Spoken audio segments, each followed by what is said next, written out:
There are so many different challenges you might come to therapy with in so many different modalities. So let's go through every single one of them. Today, we're going to talk about treating anxiety with existentialism. Existentialists have described anxiety as the dizziness of freedom. I personally love existentialism because it makes us aware of our freedom, define ourselves by our choices, and we have this personal responsibility to create our own meaning and purpose in life. It also posits that anxiety is usually tied to us becoming aware of our human limitations and our eventual death. Existential therapy doesn't see anxiety as something to be cured or fixed, but instead it kind of pushes us to make the choices to deal with it. We must confront the underlying root of the anxiety rather than just trying to remove it or avoid it.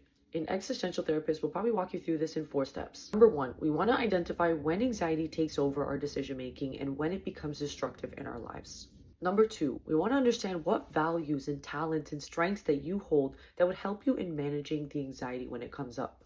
Number 3, we work to make choices based on your values and your strengths, not your fear. And number 4, we remind you that it's your responsibility to create the life that you want and make the choices that are best for you going forward. I'll give you an example. Let's say you're dating someone and you're constantly faced with this anxiety if this is the right person or if you're making the right choice. First, when does this anxiety come up? Let's say the anxiety comes up every time you're having an argument with your partner, you notice yourself getting super anxious, and all of a sudden you kind of shut down. You pull away, and that anxiety sort of takes over and becomes destructive in your life. Then they're going to look at your values. If we think about why someone would be worried that they're making the wrong choice and feel anxious about it, it's usually has to do with the desire for connection, the desire for meaning, the desire for living an authentic life where one can be themselves in a relationship and connect with others and find true love. This anxiety is maybe a signal that this person cares very deeply about their romantic life and cares deeply about having the right people around them so that they can experience a meaningful relationship and love. We can then kind of uncover, what does it actually mean for the client to feel like they've made the right choice? What are the types of character traits and things that they're looking for in a relationship? And how do those things align with what they're currently experiencing? Then work through this and realize that there is a lot of freedom and responsibility in choosing the right person and in being in the right relationship. However, right is a very subjective term,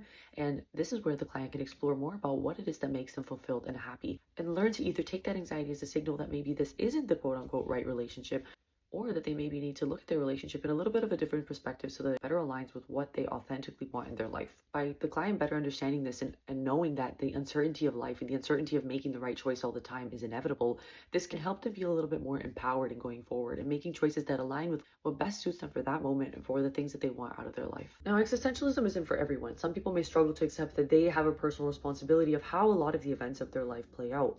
When talking about anxiety, this really works best for clients who have high self-awareness and are able to make choices for themselves. Is this something that you think would work for you, or would you prefer a different approach?